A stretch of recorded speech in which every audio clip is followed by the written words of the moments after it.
Hello everyone, कैसे हैं सब। स्वागत है आपका एडी लर्निंग अकेडमी पर। तो चलिए फ्रेंड्स, आज का सेशन शुरू करते हैं। आज का सेशन काफी महत्वपूर्ण रहने वाला है, क्योंकि आज के सेशन में हम महत्वपूर्ण प्रश्नों का प्रैक्टिस सेट लेकर आए जो सभी एग्जामों के लिए महत्वपूर्ण साबित होने वाला है। आप चाहे किसी भी एग्जाम की तैयारी कर रहे हैं, आज की क्लास से आपको काफी क्वेश्चन आपके एग्जाम में देखने को मिलने वाले हैं। बस आप क्लास में धैर्य बनाए रखिए, आप यहाँ से बहुत कुछ सीख कर जाने वाले हैं। क्लास के अंत में हम आपसे अभ्यास प्रश्न भी करेंगे और अभ्यास प्रश्न के साथ साथ में कुछ महत्वपूर्ण तथ्य भी हम आपको नोट कराने वाले हैं, जिससे आपके कई कॉन्सेप्ट यहाँ पर क्लियर होने वाले हैं। बस आप क्लास में अंत तक बने रहे हो। क्लास का जितना हो सके आप ज़्यादा से ज़्यादा फायदा उठाइए और भी बच्चों को क्लास शेयर कीजिए। तो चलिए कम समय में ज़्यादा क्वेश्चनों का रिवाइज करते हुए शुरू करेंगे आज की महत्वपूर्ण क्लास। आज की क्लास का हमारा पहला क्वेश्चन है, ओन्कोलॉजी किस रोग का निदान एवं उपचार है। ऑप्शन यहाँ पर दिए गए हैं। पहला ऑप्शन दिया गया है वृक्क रोग, दूसरा ऑप्शन दिया गया है एड्स, तीसरा ऑप्शन दिया गया है तपेदिक और चौथा ऑप्शन दिया गया है कैंसर। आपको यहाँ पर क्वेश्चन को ध्यान से पढ़ना है, तब अपना आंसर यहाँ पर देना है। अगर हम यहाँ पर ओन्कोलॉजी की बात करें तो यह कैंसर रोग से संबंधित है। यहाँ पर हमारा चौथा ऑप्शन यहाँ पर सही होगा। आगे बढ़ जाते हैं अपने अगले क्वेश्चन की ओर। क्वेश्चन नंबर 2, उच्च रक्तदाब से पीड़ित रोगी को देना चाहिए अधिक प्रोटीन युक्त आहार, कम रेशा का आहार, कम सोडियम आहार, कम असंतृप्त वसीय अम्ल आहार। आपको यहाँ पर उच्च रक्तदाब से पीड़ित रोगी को आपको बताना है कि कैसा आहार यहाँ पर देना चाहिए। ऑप्शन यहाँ पर देखिए तो तीसरा ऑप्शन हमारे यहाँ पर सही होगा, कम सोडियम युक्त आहार कम उच्च रक्तदाब के रोगी को यहाँ पर देना चाहिए। यहाँ पर हमारा तीसरा ऑप्शन सही होगा। आगे बढ़ जाते हैं अपने अगले क्वेश्चन की ओर। क्वेश्चन नंबर 3, खुला पकाने की अपेक्षा प्रेशर कुकर में पकाने से ज़्यादा पोषक तत्व सुरक्षित रहते हैं, क्योंकि पहला ऑप्शन दिया गया है प्रेशर कुकर में पकाने में कम समय लगता है, दूसरा ऑप्शन दिया गया है प्रेशर कुकर में कम तापमान पर भी पकाया जाता है, तीसरा ऑप्शन दिया गया है प्रेशर कुकर में कम पानी लगता है और चौथा ऑप्शन दिया गया उपरोक्त में से कोई नहीं। आपको यहाँ पर क्वेश्चन को ध्यान से पढ़ना है, तब अपना आंसर यहाँ पर देना है। अगर हम यहाँ पर ऑप्शन को देखते हुए बात करें तो पहला ऑप्शन हमारे यहाँ पर सही होगा, प्रेशर कुकर में पकाने में कम समय लगता है। यहाँ पर हमारा पहला ऑप्शन सही होगा। आगे बढ़ जाते हैं अपने अगले क्वेश्चन की ओर। क्वेश्चन नंबर 4, दूध में स्टार्च के मिलावट का परीक्षण होता है। पहला ऑप्शन दिया गया आयोडीन के विलयन के द्वारा, दूसरा ऑप्शन यहाँ पर दिया गया लैक्टोमीटर द्वारा, तीसरा ऑप्शन दिया गया पोटेशियम परमैंगनेट के द्वारा और चौथा ऑप्शन यहाँ पर दिया गया इनमें से कोई नहीं।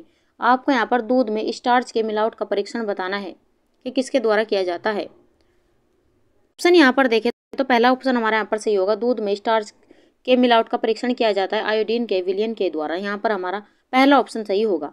आगे बढ़ जाते हैं अपने अगले क्वेश्चन की ओर। क्वेश्चन नंबर 5, भोज्य पदार्थों में मिलावट से होता है सुपोषण, कुपोषण, स्वस्थ जीवन या इनमें से कोई नहीं। आपको यहाँ पर भोज्य पदार्थों में मिलावट के कारण क्या होता है ये आपको बताना है। ऑप्शन यहाँ पर देखें तो दूसरा ऑप्शन हमारे यहाँ पर सही होगा, भोज्य पदार्थों में मिलावट से होता है कुपोषण। यहाँ पर हमारा दूसरा ऑप्शन सही होगा। आगे बढ़ जाते हैं अपने अगले क्वेश्चन की ओर। क्वेश्चन नंबर 6, जल द्वारा पकाने की विधि को कितने भागों में बांटा गया है। यहाँ पर पहला ऑप्शन दिया गया उबालना, धीरे धीरे उबालना तथा धीमी आग पर पकाना, दूसरा ऑप्शन दिया गया उबालना और धीरे धीरे उबालना, तीसरा ऑप्शन दिया गया उबालना और धीमी आग पर पकाना और चौथा ऑप्शन दिया गया इनमें से कोई भी नहीं। आपको बताना है कि जल द्वारा पकाने की विधि को कितने भागों में बांटा गया है। ऑप्शन यहाँ पर देखें तो पहला ऑप्शन हमारे यहाँ पर सही होगा, उबालना, धीरे धीरे उबालना तथा धीमी आग पर पकाना। पहला ऑप्शन हमारे यहाँ पर सही होगा। आगे बढ़ जाते हैं अपने अगले क्वेश्चन की ओर। क्वेश्चन नंबर 7, खाना पकाने की उस विधि का नाम बताइए जिसे अक्सर नाजुक स्वाद वाले खाद्य पदार्थों को पकाने के लिए प्रयुक्त किया जाता है, जिसमें लंबे समय तक खाना पकाने के समय की आवश्यकता नहीं होती, जैसे अंडे, फल या मछलियाँ। आपको यहाँ पर क्वेश्चन को पहले ध्यान से पढ़ना है, तब अपना आंसर देना है कि कौन सा ऑप्शन यहाँ पर सही होगा। ऑप्शन यहाँ पर देखें तो वह विधि होती है स्टीमिंग विधि। यहाँ पर हमारा तीसरा ऑप्शन सही होगा। आगे बढ़ जाते हैं अपने अगले क्वेश्चन की ओर। फ्रेंड्स, हम सभी बच्चों से ये उम्मीद करते हैं कि आप सभी क्लास को धैर्य से देखते हुए चलेंगे। बस आप क्लास में धैर्य बनाए रखिए, आप यहाँ से बहुत कुछ सीख कर जाने वाले हैं। आप बस क्लास को अंत तक देखते हुए चलिए, उसका फ़ायदा उठाइए और भी बच्चों को क्लास शेयर कीजिए, ताकि और भी बच्चों को इसका फ़ायदा हो सके। हमारा मेन उद्देश्य क्लास लाने का ये है कि आप कम समय में ज़्यादा से ज़्यादा क्वेश्चनों का यहाँ पर रिवाइज कर सको और अपने एग्जाम में यहाँ पर बेहतर से बेहतर कर पाओ। तो हमारे इस उद्देश्य में आप हमारा साथ दीजिए और क्लास को ज़्यादा से ज़्यादा शेयर कीजिए। तो चलिए बढ़ जाते हैं अपने 8वें क्वेश्चन की ओर। शरीर को ढकने के लिए विभिन्न प्रकार के कपड़ों के लिए उपयोग में आने वाला शब्द है पहनावा, वस्त्र, ढांचा या कपड़ा। क्वेश्चन को ध्यान से पढ़िए, तब अपना आंसर यहाँ पर दीजिए। तो यहाँ पर शरीर को ढकने के लिए विभिन्न प्रकार के कपड़ों के लिए उपयोग में होने वाला शब्द है यहाँ पर वस्त्र। तो दूसरा ऑप्शन हमारे यहाँ पर सही होगा। आगे बढ़ जाते हैं अपने अगले क्वेश्चन की ओर। क्वेश्चन नंबर 9, रेशे का वह गुण जिसमें वह अपनी पूर्व लंबाई प्राप्त कर लेते हैं कहलाता है। पहला ऑप्शन प्रत्यास्थता, दूसरा ऑप्शन ज्वलनशीलता, तीसरा ऑप्शन अनम्यता और चौथा ऑप्शन दिया गया है चमक। आपको बताना है कौन सा ऑप्शन यहाँ पर सही होगा। रेसे का वह गुण जिसमें वह अपनी पूर्व लंबाई प्राप्त कर लेता है वह कहलाता है प्रत्यास्थता। हमारा पहला ही ऑप्शन यहाँ पर सही होगा। आगे बढ़ जाते हैं अपने अगले क्वेश्चन की ओर। क्वेश्चन नंबर 10, तंतु जो ताप का अच्छा सुचालक है, रेशम, नायलॉन, ऊन या कपास। आपको यहाँ पर वह तंतु बताना है कि जो ताप का अच्छा सुचालक होता है। ऑप्शन यहाँ पर देखें तो चौथा ऑप्शन हमारे यहाँ पर सही होगा, कपास तंतु ताप का अच्छा सुचालक होता है। यहाँ पर हमारा चौथा ऑप्शन यहाँ पर सही होगा। आगे बढ़ जाते हैं अपने अगले क्वेश्चन की ओर। क्वेश्चन नंबर 11, सूती कपड़ों की सिकुड़न निम्न प्रक्रिया से कम होती है, मर्सराइजेशन, फेल्टिंग, सेंफोराइजेशन या कैलेंडरिंग। आपको यहाँ पर बताना है कि सूती कपड़ों में सिकुड़न निम्न प्रक्रिया के द्वारा कम होती है। तो किस प्रक्रिया के द्वारा कम होती है सिकुड़न सूती वस्त्रों में, ये आपको बताना है। ऑप्शन यहाँ पर देखें तो तीसरा ऑप्शन हमारे यहाँ पर सही होगा, सेंफोराइजेशन प्रक्रिया के द्वारा सूती कपड़ों में सिकुड़न कम होती है। यहाँ पर हमारा तीसरा ऑप्शन सही होगा। आगे बढ़ जाते हैं अपने अगले क्वेश्चन की ओर। क्वेश्चन नंबर 12, सूती वस्त्र तैयार होता है रासायनिक पदार्थ द्वारा, कपास से, रेशम कीटों से या भेड़ों से। आपको यहाँ पर सूती वस्त्र किससे तैयार होता है ये आपको बताना है। पहला ऑप्शन यहाँ पर देखें तो रासायनिक पदार्थ है, तो ये ऑप्शन हमारा नहीं होगा। रेशम कीटों से तो रेशम प्राप्त होता है, ये भी ऑप्शन हमारा नहीं होगा। ये भी ऑप्शन हमारा नहीं होगा। इस प्रकार हमारा दूसरा ऑप्शन यहाँ पर सही होगा, सूती वस्त्र तैयार होता है कपास से। तो दूसरा ऑप्शन हमारा सही है। आगे बढ़ जाते हैं अपने अगले क्वेश्चन की ओर। क्वेश्चन नंबर 13, पसीना सोखने की सबसे अधिक क्षमता होती है नायलॉन वस्त्र में, सूती वस्त्र में, रेशमी वस्त्र में या टेरिकोट वस्त्र में। आपको यहाँ पर बताना है कि पसीना सोखने की अधिक क्षमता होती है तो किस वस्त्र में होती है ये आपको बताना है। ऑप्शन यहाँ पर देखें तो सूती वस्त्र में पसीना सोखने की क्षमता अधिक होती है। तो यहाँ पर हमारा दूसरा ऑप्शन यहाँ पर सही होगा। आगे बढ़ जाते हैं अपने अगले क्वेश्चन की ओर। क्वेश्चन नंबर 14, अल्पाका रेशा की उत्पत्ति किससे होती है, भेड़, खरगोश, बकरी या ऊंट। आपको यहाँ पर अल्पाका पूछा गया कि इस रेशे की उत्पत्ति किससे होती है। ऑप्शन यहाँ पर देखें तो चौथा ऑप्शन हमारे यहाँ पर सही होगा, अल्पाका रेशा की उत्पत्ति ऊंट से होती है। यहाँ पर हमारा चौथा ऑप्शन सही होगा। आगे बढ़ जाते हैं अपने अगले क्वेश्चन की ओर। क्वेश्चन नंबर 15, बोलनी ऊन को कहते हैं मेरिनो ऊन, शहतूत, पेशम ऊन या इनमें से कोई नहीं। आपको यहाँ पर बोलनी ऊन पूछा गया कि बोलनी ऊन को क्या कहते हैं। ऑप्शन यहाँ पर देखें तो पहले ऑप्शन हमारे यहाँ पर सही होगा, बोलनी ऊन को मेरिनो ऊन भी कहते हैं। यहाँ पर हमारा पहला ऑप्शन सही है। आगे बढ़ जाते हैं अगले क्वेश्चन की ओर। क्वेश्चन नंबर 16, रेयॉन निर्माण की एक प्रमुख विधि है विस्कोक विधि, एसीटेट विधि, नाइट्रो विधि या क्यूपरा विधि। आपको यहाँ पर बताना है कि रेयॉन निर्माण की एक प्रमुख विधि कौन सी होगी। ऑप्शन यहाँ पर देखें तो पहले ऑप्शन हमारे यहाँ पर सही होगा, रेयॉन निर्माण की एक प्रमुख विधि है विस्कोक विधि। यहाँ पर हमारा पहला ऑप्शन सही होगा। आगे बढ़ जाते हैं अपने अगले क्वेश्चन की ओर। क्वेश्चन नंबर 17, लंबे तंतु को क्या कहते हैं, staple fibre, blended fibre, filament fibre या एलोगेशन फाइबर। आपको यहाँ पर बताना है कि लंबे तंतु को क्या कहते हैं। ऑप्शन यहाँ पर देखें तो लंबे तंतु को फिलामेंट फाइबर कहते हैं। यहाँ पर हमारा तीसरा ऑप्शन सही होगा। यहाँ पर छोटे तंतु को स्टेपल फाइबर कहते हैं। ये भी क्वेश्चन कई बार यहाँ पर पूछा गया है, तो ये भी आप नोट करते चलेगा। आगे बढ़ जाते हैं अगले क्वेश्चन की ओर। फ्रेंड्स, अगर हमारी वीडियो से आपको जरा सा भी फायदा हो रहा है तो आप क्लास को ज़्यादा से ज़्यादा शेयर कीजिए और भी बच्चों तक ये क्लास पहुंचाइए ताकि और भी बच्चों को इसका फ़ायदा हो सके। अगर आप क्लास को अंत तक देखते हुए चलते हैं तो आपको यहाँ से बहुत कुछ सीखकर, अगर आप क्लास में पहली बार आए तो क्लास को शेयर कीजिए और ज़्यादा से ज़्यादा बच्चों को भी जोड़िए और बेल आइकन भी प्रेस कर लीजिए ताकि और भी बच्चों को इसका फ़ायदा हो सके और वीडियोज़ के नोटिफिकेशन आपको समय से मिलते रहे। तो चलिए बढ़ जाते हैं अपने अगले क्वेश्चन की ओर। जूट तंतु को कहते हैं ताम्र तंतु, चांदी तंतु, स्वर्ण तंतु या एल्यूमिनियम तंतु। आपको यहाँ पर जूट तंतु को कहते हैं। ये आपको बताना है कौन सा ऑप्शन यहाँ पर सही होगा। ऑप्शन यहाँ पर देखें तो तीसरा ऑप्शन हमारे यहाँ पर सही होगा, जूट तंतु को स्वर्ण तंतु भी कहते हैं। यहाँ पर हमारा तीसरा ऑप्शन सही है। आगे बढ़ जाते हैं अपने अगले क्वेश्चन की ओर। क्वेश्चन नंबर 19, कपड़ों में ट्विल बुनाई से खाली स्थान का प्रभाव देता है खड़ी रेखा, पड़ी रेखा, तिरछी रेखा या आड़ी तिरछी रेखा। आपको यहाँ पर ट्विल बुनाई आपको बताना है कौन सा ऑप्शन यहाँ पर सही होगा। ऑप्शन यहाँ पर देखें तो कपड़ों में ट्विल बुनाई से तिरछी रेखा का प्रभाव देता है। यहाँ पर हमारा तीसरा ऑप्शन सही होगा। आगे बढ़ जाते हैं अपने अगले क्वेश्चन की ओर। क्वेश्चन नंबर 20, चिकनकारी में प्रयुक्त होने वाला टाँका है टेपची, खटाऊ, बखिया या उपरोक्त सभी। आपको यहाँ पर चिकनकारी में आपको पूछा गया है कि कौन सा टाँका यहाँ पर प्रयुक्त किया जाता है। ऑप्शन यहाँ पर देखें तो चौथा ऑप्शन हमारे यहाँ पर सही होगा, उपरोक्त सभी। चिकनकारी में टेपची, खटाऊ और बकिया इन टाँकों का प्रयोग किया जाता है। यहाँ पर हमारा चौथा ऑप्शन यहाँ पर सही होगा। आगे बढ़ जाते हैं अपने अगले क्वेश्चन की ओर। क्वेश्चन नंबर 21, फुलकारी भारत के किस प्रदेश की प्रसिद्ध कढ़ाई है, पश्चिमी बंगाल, महाराष्ट्र, उत्तर प्रदेश या पंजाब। आपको यहाँ पर फुलकारी पूछी गई है। आपको बताना है कि फुलकारी भारत के किस प्रदेश की प्रसिद्ध कढ़ाई है। ऑप्शन यहाँ पर देखें तो पश्चिम बंगाल, ये आंसर हमारा नहीं होगा, महाराष्ट्र नहीं होगा, उत्तर प्रदेश नहीं होगा। इस प्रकार हमारा चौथा ऑप्शन यहाँ पर सही है, पंजाब। फुलकारी भारत के पंजाब में प्रसिद्ध कढ़ाई है। यहाँ पर हमारा चौथा ऑप्शन सही है। आगे बढ़ जाते हैं अपने अगले क्वेश्चन की ओर। क्वेश्चन नंबर 22, सिलाई के बजाय जब कपड़े की कई परतों को एक साथ रखने के लिए टाँका लगाया जाता है तो कहलाता है स्टिप टाँका, तिरछा टाँका, पिन टाँका या सम टाँका। आपको बताना है कि कौन सा ऑप्शन यहाँ पर सही होगा। आपको यहाँ पर क्वेश्चन को ध्यान से पढ़ना है और अपना आंसर यहाँ पर देना है। यहाँ पर पूछा गया है कि सिलाई के बजाय जब कपड़े की कई परतों को एक साथ रखने के लिए टाँका लगाया जाता है तो वह टाँका कौन सा कहलाता है, ये आपको बताना है। ऑप्शन यहाँ पर देखिए तो वह टाँका तिरछा टाँका कहलाता है। यहाँ पर हमारा दूसरा ऑप्शन यहाँ पर सही होगा। आगे बढ़ जाते हैं अपने अगले क्वेश्चन की ओर।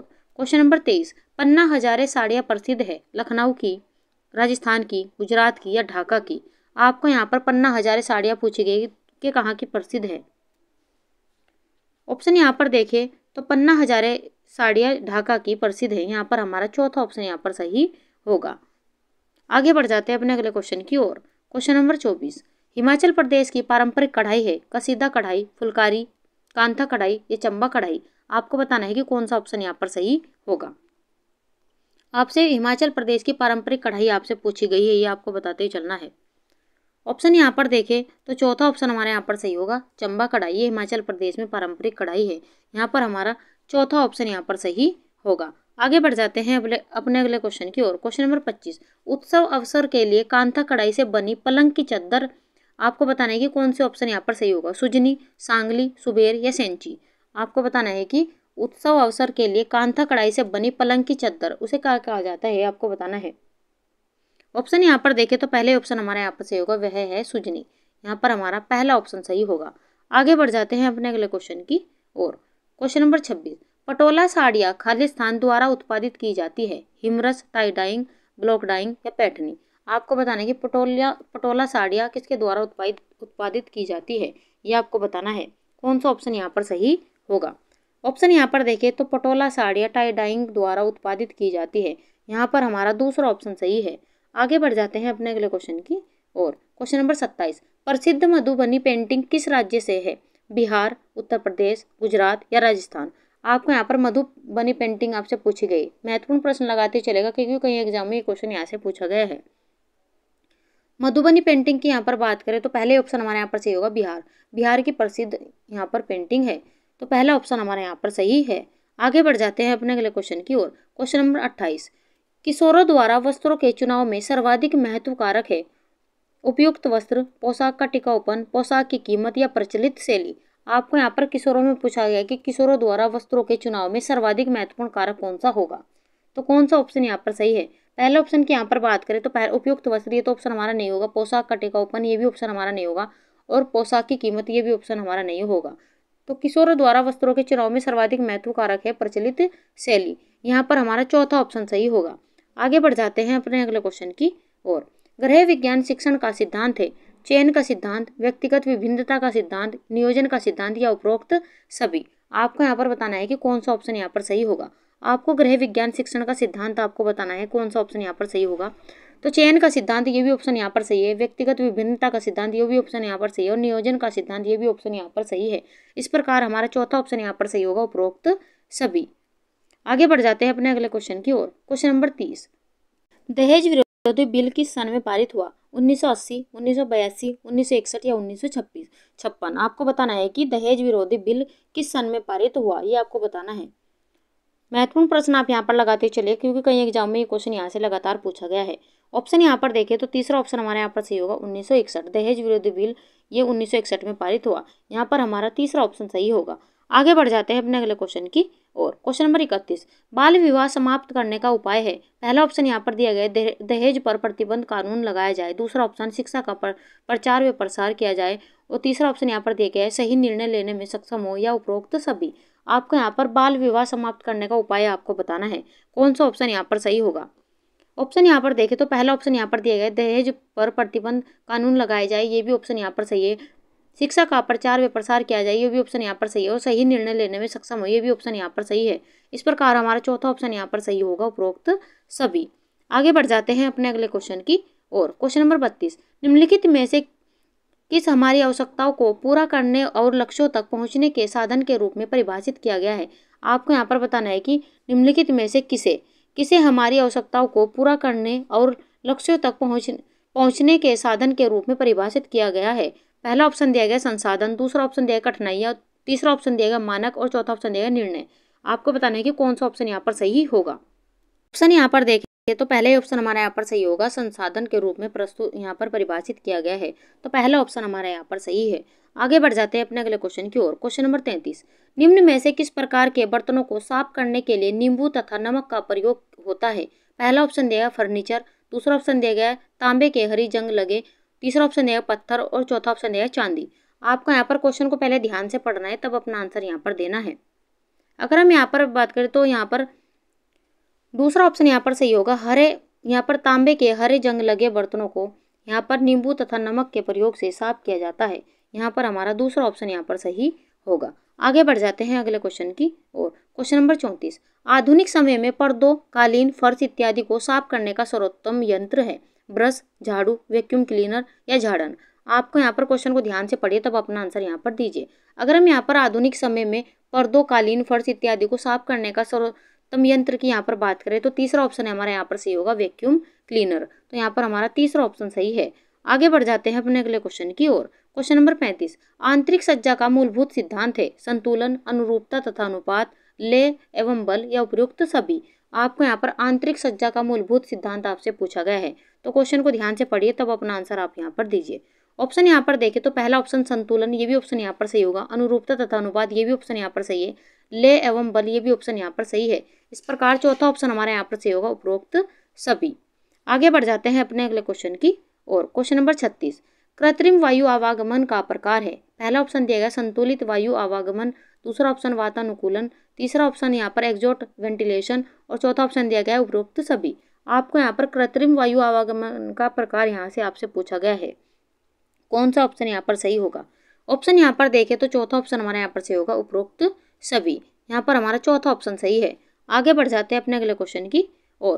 क्वेश्चन नंबर 37, गृह विज्ञान प्रसार का उद्देश्य है परिवार के दृष्टिकोण में परिवर्तन लाना, महिलाओं के दृष्टिकोण में परिवर्तन लाना, महिलाओं में आत्मनिर्भरता के गुणों का विकास करना या उपरोक्त सभी।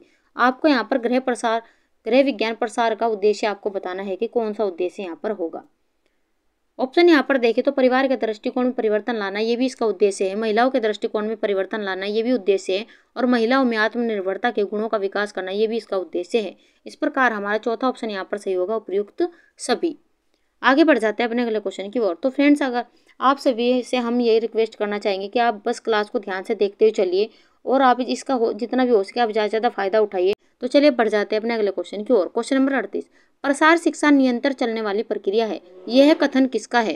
तो यहाँ पर पूछा गया है कि प्रसार शिक्षा निरंतर चलने वाली प्रक्रिया है, ये कथन किनका है। पहला ऑप्शन दिया गया है D.S. मिंगर का, दूसरा ऑप्शन दिया O.P. धामा का, तीसरा ऑप्शन दिया J.P. लिगन्स का और चौथा ऑप्शन यहाँ पर दिया गया है V.T. कृष्णाचारी का। आपको बताना है कि कौन सा ऑप्शन यहाँ पर सही होगा। अगर हम यहाँ पर बात करें ऑप्शन की तो तीसरा ऑप्शन हमारे यहाँ पर सही होगा, प्रसार शिक्षा निरंतर चलने वाली प्रक्रिया, ये कथन है J.P. लिगन्स का। यहाँ पर हमारा तीसरा ऑप्शन यहाँ पर सही होगा। आगे बढ़ जाते हैं अगले क्वेश्चन की ओर। क्वेश्चन नंबर 39, प्रसार कार्यकर्ता का कार्य क्षेत्र होता है निर्धारित, बहुआयामी, द्विआयामी या असीमित। आपको यहाँ पर पूछा गया है कि प्रसार कार्यकर्ता का कार्य क्षेत्र होता है। ऑप्शन यहाँ पर देखें तो प्रसार कार्यकर्ता का कार्य क्षेत्र होता है बहुआयामी। यहाँ पर हमारा दूसरा ऑप्शन सही होगा। आगे बढ़ जाते हैं अपने अगले क्वेश्चन की ओर। क्वेश्चन नंबर 40, संचार की वैसी विधि प्रदर्शनी का आयोजन जिसमें दिखाए गए यंत्रों से किसी को जानकारी अच्छी तरह से दी जा सकती है कहलाती है। प्रदर्शनी का आयोजन, दृश्य श्रव्य साधनों का उपयोग, सभा सम्मेलन एवं यात्रा का आयोजन या उपरोक्त में से कोई भी नहीं। आपको क्वेश्चन को पहले ध्यान से पढ़ना है कि क्वेश्चन में क्या पूछा जा रहा है, तभी आपको अपना आंसर यहाँ पर देना है। आपको यहाँ पर क्वेश्चन में पूछा गया है कि संचार की वैसी विधि प्रदर्शनी का आयोजन जिसमें दिखाए गए यंत्रों से किसी को जानकारी अच्छी तरह से दी जा सकती है, तो क्या कहलाती है, ये आपको बताना है। ऑप्शन यहाँ पर देखें तो पहले ऑप्शन हमारे यहाँ पर सही होगा, प्रदर्शनी का आयोजन कहलाता है। यहाँ पर हमारा पहला ऑप्शन सही होगा। आगे बढ़ जाते हैं अपने अगले क्वेश्चन की ओर। क्वेश्चन नंबर 41, खाली स्थान के द्वारा सीखने की विधि सशक्त होती है, दृश्य श्रव्य साधन, नेतृत्व, अच्छा स्वास्थ्य या प्रशासन। आपको बताना है कि किसके द्वारा सीखने की विधि सशक्त होती है। ऑप्शन यहाँ पर देखिए तो पहले ऑप्शन हमारे यहाँ पर सही होगा, दृश्य श्रव्य साधन के द्वारा सीखने की विधि सशक्त होती है। यहाँ पर हमारा पहला ऑप्शन सही होगा। आगे बढ़ जाते हैं अपने अगले क्वेश्चन की ओर। क्वेश्चन नंबर 42, सामुदायिक विकास कार्यक्रम की धुरी किसे कहा जाता है? ग्रामीण नेता को, प्रसार कार्यकर्ता को, प्रसार विशेषज्ञ को या प्रसार प्रबंधन को? आपको यहाँ पर क्वेश्चन को ध्यान से पढ़िए तब अपना आंसर यहाँ पर दीजिए। अगर हम यहाँ पर बात करें सामुदायिक विकास कार्यक्रम की धुरी को तो किसे कहा जाता है, तो दूसरा ऑप्शन हमारे यहाँ पर सही होगा, प्रसार कार्यकर्ता को इसकी धुरी कहा जाता है। यहाँ पर हमारा दूसरा ऑप्शन सही है। आगे बढ़ जाते हैं अपने अगले क्वेश्चन की ओर। क्वेश्चन नंबर 43, सामुदायिक विकास कार्यक्रम कब प्रारंभ हुआ था? पहला ऑप्शन दिया गया है 2 अक्टूबर 1952, दूसरा ऑप्शन दिया गया 10 अक्टूबर 1958, तीसरा ऑप्शन दिया गया 5 सितंबर 1954, चौथा ऑप्शन दिया गया 2 नवंबर 1956। आपको यहाँ पर सामुदायिक विकास कार्यक्रम कब प्रारंभ हुआ था ये आपको बताना है। ऑप्शन यहाँ पर देखें तो पहले ऑप्शन हमारे यहाँ पर सही होगा, 2 अक्टूबर 1952 को सामुदायिक विकास कार्यक्रम का प्रारंभ हुआ था। यहाँ पर हमारा पहला ऑप्शन सही है। आगे बढ़ जाते हैं अपने अगले क्वेश्चन की और। क्वेश्चन नंबर 44, अध्ययन की परिभाषा वह प्रक्रिया जिसके द्वारा एक गतिविधि की उत्पत्ति होती है या प्रशिक्षण के माध्यम से परिवर्तित होती है क्योंकि परिवर्तन प्रशिक्षण पर अयोग्य नहीं है। तो ये आपको बताने की ये कथन किसके द्वारा दिया गया है? मोयन, E.R. हिलगार्ड, हरलक या कोई नहीं? आपको यहाँ पर इस परिभाषा को आपको ध्यान से पढ़ना है और अपना आंसर यहाँ पर देना है कि कौन सा ऑप्शन यहाँ पर सही होगा। ऑप्शन यहाँ पर देखें तो दूसरा ऑप्शन हमारे यहाँ पर सही होगा। ये परिभाषा दी गई है E.R. हिलगार्ड के द्वारा। यहाँ पर हमारा दूसरा ऑप्शन यहाँ पर सही होगा। आगे बढ़ जाते हैं अपने अगले क्वेश्चन की और। क्वेश्चन नंबर 45, बालक के विकास के लिए सहायक है माता पिता, समाज, विद्यालय या उपरोक्त सभी? आपको यहाँ पर बताना है कि बालक के विकास के लिए कौन कौन यहाँ पर सहायक है। ऑप्शन यहाँ पर देखें तो पहला ऑप्शन माता पिता, ये भी बालक के विकास में सहायक है, समाज भी सहायक है और विद्यालय भी यहाँ पर सहायक है। इस प्रकार हमारा चौथा ऑप्शन यहाँ पर सही होगा, उपरोक्त सभी। ये सभी बालक के विकास में सहायक है। आगे बढ़ जाते हैं अपने अगले क्वेश्चन की और। क्वेश्चन नंबर 46, प्रथम मनोविज्ञान प्रयोगशाला कहाँ स्थापित की गई थी? फ्रैंकफर्ट, बोस्टन, बर्लिन या लिप्जिंग? महत्वपूर्ण प्रश्न आप यहाँ पर लगाते चलेगा क्योंकि कई एग्जाम में यहाँ से ये क्वेश्चन यहाँ से पूछा गया है। आपको बताने की प्रथम विज्ञान प्रयोगशाला कहाँ स्थापित की गई थी। ऑप्शन यहाँ पर देखिए तो चौथा ऑप्शन हमारे यहाँ पर से लिप्जिंग। प्रथम मनोविज्ञान की प्रयोगशाला लिप्जिंग में यहाँ पर स्थापित की गई थी। यहाँ से क्वेश्चन और भी बन जाते हैं कि किसके द्वारा ये स्थापित की गई थी, के द्वारा ये की गई थी। तो विल्हम वुंट के द्वारा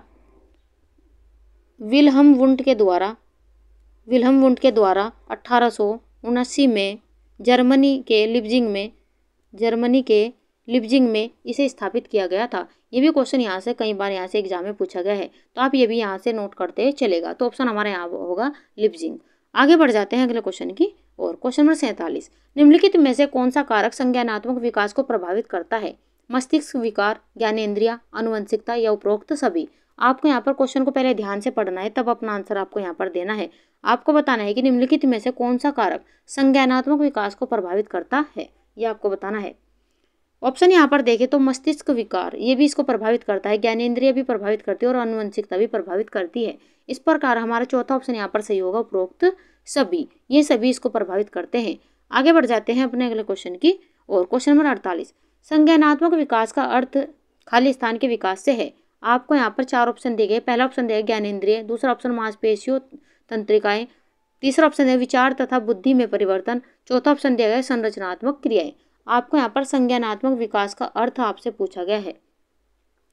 ऑप्शन यहाँ पर देखें तो तीसरा ऑप्शन हमारे यहाँ पर सही होगा, संज्ञानात्मक विकास का अर्थ विचार तथा बुद्धि में परिवर्तन के विकास से है। यहाँ पर हमारा तीसरा ऑप्शन यहाँ पर सही होगा। आगे बढ़ जाते हैं अपने अगले क्वेश्चन की ओर। एरिक्सन के अनुसार मनोसामाजिक विकास का पहला चरण है पहल, ईमानदारी, व्यक्तित्व, विश्वास वर्सेस अविश्वास। आपको यहाँ पर महत्वपूर्ण प्रश्न लगाते हुए चलना है क्योंकि ये क्वेश्चन कई बार एग्जाम में पूछा गया है। आपको यहाँ पर एरिक्सन के अनुसार मनोसामाजिक विकास का पहला चरण यहाँ पर आपको बताना है कौन सा ऑप्शन यहाँ पर सही होगा। ऑप्शन यहाँ पर देखें तो चौथा ऑप्शन हमारा यहाँ पर सही होगा, विश्वास वर्सेस अविश्वास। यह ऑप्शन हमारा चौथा यहाँ पर सही है। यहाँ पर एक क्वेश्चन और भी पूछा जाता है कि मनोसामाजिक विकास का सिद्धांत किसके द्वारा दिया गया था, तो एरिक्सन के द्वारा ये सिद्धांत यहाँ पर दिया गया है। ये भी आप नोट करते चलेगा क्योंकि यहाँ से कई बार ये क्वेश्चन यहाँ से पूछा गया है। आगे बढ़ जाते हैं अगले क्वेश्चन की और। क्वेश्चन नंबर 50 और हमारी क्लास का ये अंतिम क्वेश्चन है। इसके बाद में हम आपसे यहाँ पर अभ्यास प्रश्न भी करेंगे और कुछ हम आपको महत्वपूर्ण तथ्य भी यहाँ पर नोट कराने वाले हैं। तो क्लास को आप ध्यान से देखते चलिए। आपको यहाँ से आज बहुत कुछ सीखने को मिलने वाला है। तो हमारा क्लास का अंतिम क्वेश्चन है, इसके बाद हम आपको महत्वपूर्ण तथ्य यहाँ पर नोट कराने वाले हैं। तो हमारा 50वां क्वेश्चन है, बाल मृत्यु से क्या तात्पर्य है। पहला ऑप्शन दिया गया बाल अवस्था में मृत्यु होना, दूसरा ऑप्शन दिया गया बालक का बाल अवस्था में संक्रमित होना, तीसरा ऑप्शन दिया गया जन्म लेते ही अथवा जन्म के 1 वर्ष तक शिशु की मृत्यु होना, या उपरोक्त सभी। आपको यहाँ पर बाल मृत्यु से क्या तात्पर्य है ये आपको बताना है। कौन सा ऑप्शन यहाँ पर सही होगा। ऑप्शन यहाँ पर देखें तो तीसरा ऑप्शन हमारे यहाँ पर सही होगा, जन्म लेते ही अथवा जन्म के 1 वर्ष तक की शिशु की मृत्यु होना, यही बाल मृत्यु से तात्पर्य है। यहाँ पर हमारा तीसरा ऑप्शन यहाँ पर सही होगा। आइए देख लेते हैं महत्वपूर्ण तथ्यों को। यहाँ पर आप सभी नोट करते चलेगा और ध्यान से आपको यहाँ पर देखते चलना है, क्योंकि यहाँ से कई बार एग्जाम में कई क्वेश्चन पूछे गए हैं। तो यहाँ पर पहला पॉइंट दिया गया है, सफाई के अंतर्गत ये सभी वस्तुएं सम्मिलित है जो स्वास्थ्य को बढ़ाती है तथा उसको बनाए रखने में सहायक होती है। यहाँ पर पहला पॉइंट यहाँ पर दिया गया है। दूसरा महत्वपूर्ण पॉइंट यहाँ पर दिया गया है, घर की सफाई का महत्व। तो घर की सफाई का क्या महत्व होता है। घर का सौंदर्य बढ़ाने में सहायक। तो घर की सफाई का एक महत्व ये भी होता है, घर को आकर्षक बनाने में सहायक, कीटाणु को पनपने से रोकने में सहायक, जीवन स्तर ऊंचा बनाने में सहायक एवं कार्य क्षेत्र में सफलता में सहायक। ये यहाँ से कई बार क्वेश्चन एग्जाम में भी पूछा गया है, तो आप इसे भी नोट करते चलिए। सफाई के प्रकार भी एग्जाम में पूछे गए, दैनिक सफाई, साप्ताहिक सफाई, मासिक सफाई और वार्षिक सफाई। तो दैनिक सफाई को यहाँ पर श्रेष्ठ माना गया, क्योंकि यहाँ पर रोजाना घर की सफाई करनी चाहिए, तो इसका महत्व ज़्यादा होता है। यहाँ पर ये सभी यहाँ पर सफाई के प्रकार दिए गए, यहाँ से कई बार क्वेश्चन यहाँ से पूछा गया है। एग्जामिनर आगे भी आपसे क्वेश्चन पूछ सकता है कि सफाई के आपको 3-4 आपको प्रकार दे देगा, 3 और आप एक अलग प्रकार दे देगा, उसमें से आपको यहाँ पर चूज करना होगा कि यहाँ पर सफाई के कितने प्रकार होते हैं या कौन सा नहीं होता या कौन सा प्रकार होते हैं। इस प्रकार आपसे क्वेश्चन भी यहाँ से पूछा जा सकता है, तो ये भी आप ध्यान से देखते हुए चलिए। यहाँ पर नेक्स्ट पॉइंट दिया गया है, घर की सफाई में ध्यान देने योग्य बातें। योजना पूर्वक सफाई, उच्च स्तर की सफाई, गंदगी कम करना, परिवार के सदस्यों का सहयोग, सार्वजनिक स्थानों पर गंदगी न फैलाना आदि। ये घर की सफाई में ध्यान देने योग्य बातें भी यहाँ पर आपको देखते चलना है, क्योंकि यहाँ से भी क्वेश्चन पूछा गया है। सफाई के साधन भी आपसे पूछा गया है, झाड़ू, ब्रश, बाल्टी, मग, तसला, साबुन आदि सफाई के साधन यहाँ पर दिए गए हैं। कीटाणुनाशक सामग्री, कीटाणुनाशक सामग्री में कौन कौन से आते, फिनाइल, चूना, डिटोल, DDT आदि ये कीटाणुनाशक सामग्री आपसे यहाँ पर देखते चलना है, क्योंकि यहाँ से भी क्वेश्चन कई बार पूछे गए हैं। वैक्यूम क्लीनर, वैक्यूम क्लीनर से तो कई बार एग्जाम में क्वेश्चन यहाँ से पूछा गया है, इसे आप इंपॉर्टेंट लगाते चलेगा। यह बिजली से चलने वाला यंत्र है, यह सफाई करते समय धूल तथा मिट्टी को अपनी ओर खींचता है। ये भी आप ध्यान से देखते हुए चलिए, क्योंकि यहाँ से कई बार क्वेश्चन पूछे गए हैं। कारपेट स्वीपर, यह दरी एवं कालीन साफ करने की एक मशीन है, ये भी आप नोट करते चलिए। नेक्स्ट पॉइंट यहाँ पर दिया गया है, घर में गंदगी फैलाने में मक्खियों की विशेष भूमिका होती है, ये अनेक बीमारियों को जन्म देती है। यहाँ से भी क्वेश्चन कई बार पूछा गया है कि घर में गंदगी कौन कौन सी चीज़ें फैलाती है, ये भी आप नोट करते चलिए। तो मक्खियों से विशेष यानी कि मक्खियों का विशेष भूमिका रहती है गंदगी फैलाने में, ये भी आप यहाँ पर पॉइंट को ध्यान से पढ़िए। मक्खियों को दूर करने के लिए उपाय, स्वच्छता, प्रकाश एवं वायु की व्यवस्था, खाने की वस्तुएं ढककर रखना, ये आदि मक्खियों को दूर करने का उपाय है। नेक्स्ट पॉइंट यहाँ पर दिया गया है, मच्छरों द्वारा फैलने वाले रोगों में सर्वाधिक भयंकर एवं व्यापक रोग मलेरिया है। ये महत्वपूर्ण पॉइंट आप यहाँ पर लगाते चलेगा कि मच्छर के द्वारा फैलने वाला सर्वाधिक भयंकर और व्यापक रोग है मलेरिया। यह मादा एनाफिलीज मच्छर से के द्वारा फैलता है। ये यहाँ पर ये भी क्वेश्चन पूछा गया है कि किसके द्वारा फैलता है, ये मादा एनाफिलीज मच्छर के द्वारा फैलता है मलेरिया रोग। ये क्वेश्चन यहाँ से कई बार यहाँ से बार बार पूछा जाता है और आगे भी पूछे जाने की इसकी संभावना बढ़ जाती है।